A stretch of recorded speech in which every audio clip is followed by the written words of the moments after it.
স্বাস্থ্যবিধান। চোখের রোগ প্রতিরোধ। চোখেরই রোগ প্রতিরোধে বলি যে বারবার জল দিয়ে রোজ করতে হবে চোখের পরিষ্কার।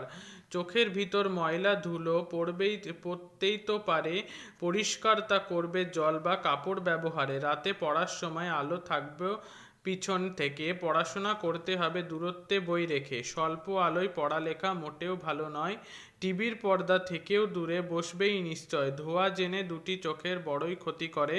ছুরি কাঁচি সাবধানেতে রাখতে হবে ঘরে।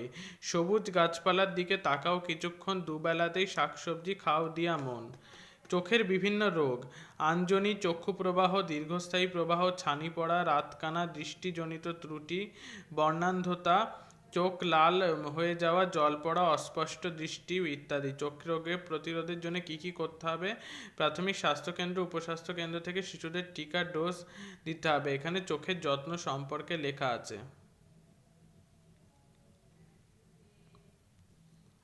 এইবার দাঁত। দন্তক্ষয় প্রতিরোধে যত্ন নিতে হয়, দন্ত বিশেষজ্ঞ বলে দেবেন নিশ্চয়। তাদের দ্বারা করতে হবে দাঁতের পরিষ্কার, মুখ গহ্বর পরিচ্ছন্ন রাখবে যে বারবার।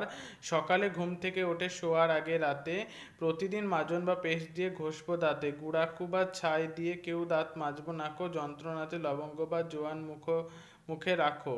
জল দিয়ে মুখ ধোবো সবাই। খাওয়ার পরে দাঁতের পরিচর্যা জানি চলবে ঘরে ঘরে। এইবার দাঁতের বিভিন্ন রোগ। দন্তক্ষয়। দাঁতের দাঁতের ক্ষয়রোধের প্রধান কারণ হলো ব্যাকটেরিয়া। দাঁতের গঠন: পাইরিয়া।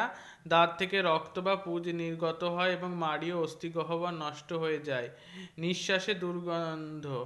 দন্তক্ষয় রোধ: পাইরিয়া, দাঁতের পরিচর্যার অভাব, এছাড়াও বিভিন্ন সাধারণ ব্যাধির ফলে নিঃশ্বাসে দুর্গন্ধ হয়ে থাকে। মাড়ি ফুলে যাওয়া: দাঁতের নিয়মিত পরিচর্যার অভাবে, ভিটামিনের অভাবে মাড়ি সংক্রান্ত একটি রোগ হলো মাড়ি ফুলে যাওয়া। দাঁতের যত্ন দেওয়া আছে এখানে। ত্বক। ত্বকের রোগ প্রতিরোধ স্বাস্থ্যবিধান: চুলকানি, দাঁত, একজিমা, ব্রণ এসব চর্মরোগ শরীরেতে হলে পরে বাড়ে যে দুর্ভোগ। ত্বকের যত্ন এজন্যই নেওয়াটা দরকার। সুস্বাস্থ্যকর সুতির পোশাক করবে ব্যবহার। উষ্ণ জলে নিয়মিত করতে হবে স্নান। পরিচ্ছন্ন রাখতে দেহে লাগাবে সাবান। পুষ্টিকর ও সুষম খাদ্য করবেই গ্রহণ। সূর্য স্নান, বায়ু স্নানে দেবে সবাই মন। চর্মরোগ বিশেষজ্ঞের কাছে যেতে পারো, মূল্যবান সব পরামর্শ তবেই পাবে আরো। দাঁত চুলকানি, একজিমা, ব্রণ করতে হবে দূর। সুস্থ হয়ে তবেই তুমি বাঁচবে যে ভরপুর। চর্মের বিভিন্ন রোগ: দাঁত চুলকানি, ব্রণ, ছুলি, চর্ম ফেটে যাওয়া।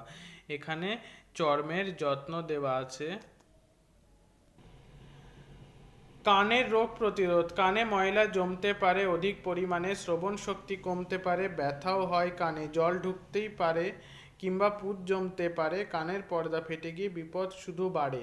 কানের যত্ন এজন্যে নেওয়াটা দরকার। যানবাহনের বিকট শব্দ করবে পরিহার। কোনো রকম আঘাত থেকে রাখবে দূরে কান। নিয়ম মতো প্রতিদিনই করতে হবে স্নান।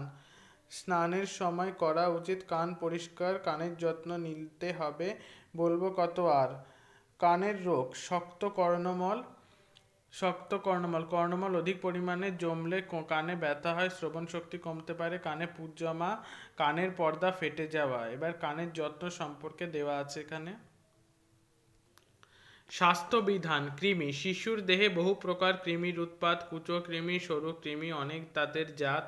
নখের মধ্যে মাটির সঙ্গে কৃমি ঢুকতে পারে। কৃমি সংক্রমিত হয় তখন গোটা পরিবারে। কৃমির ওষুধ শিশুর সঙ্গে সবাই যেন খায়। কৃমি হলে অপুষ্টি রোগ তখন দেখা যায়।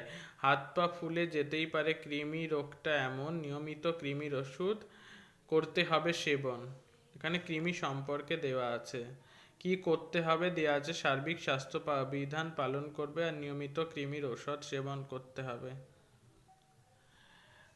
স্বাস্থ্যবিধান: ডায়রিয়া। দেহকোষে কমে গেলে জলের পরিমাণ। ডায়রিয়া তখন দেহে নেই স্থান। চোখ বসে যায়, পায়খানাটা হয়ে যায় বারে বারে, মাথা ঘোরায়, ক্লান্তি এসে দেখা দিতেই পারে। আবার জলে ওআরএসটা মিশিয়ে এবার নাও। সবার আগে রোগীকে সেই জলটাই দাও। উপশম না হলে রোগীর চলবে স্যালাইন। স্বাস্থ্যকেন্দ্রে হয়তো থাকবে 1 থেকে 2 দিন। এইবার বারে বারে পাতলা পায়খানা, শরীরে জলাভাব এবং চোখ বসে যাওয়াকে ডায়রিয়া বলে। রোগের চিকিৎসা, জলের অভাব পূরণ করাই হচ্ছে মূল চিকিৎসা। রোগীকে প্রথমে পানীয় জলে ওআরএস মিশিয়ে খাওয়াতে হবে। প্রতিবার যাব ঘরে খাবো 1 গ্লাস করে, পিপাসা অনুযায়ী পান করবে। যিনি খাবার তৈরি করবেন তিনি যেন সর্বদাই সাবান দিয়ে হাত ধুয়ে নেন। ব্যক্তিগত বা সমষ্টিগত পরিষ্কার পরিচ্ছন্নতা জরুরি। ঘরে ওআরএস খাইয়ে ডায়রিয়া উপশম না হলে রোগীকে স্বাস্থ্যকেন্দ্রে পাঠাতে হবে এবং ওআরএস স্যালাইন যত তাড়াতাড়ি সম্ভব দিতে হবে। সার্বিক স্বাস্থ্যবিধান মেনে চললে ডায়রিয়া থেকে মুক্ত থাকা যায়। চিকিৎসকের পরামর্শ নিতে হবে।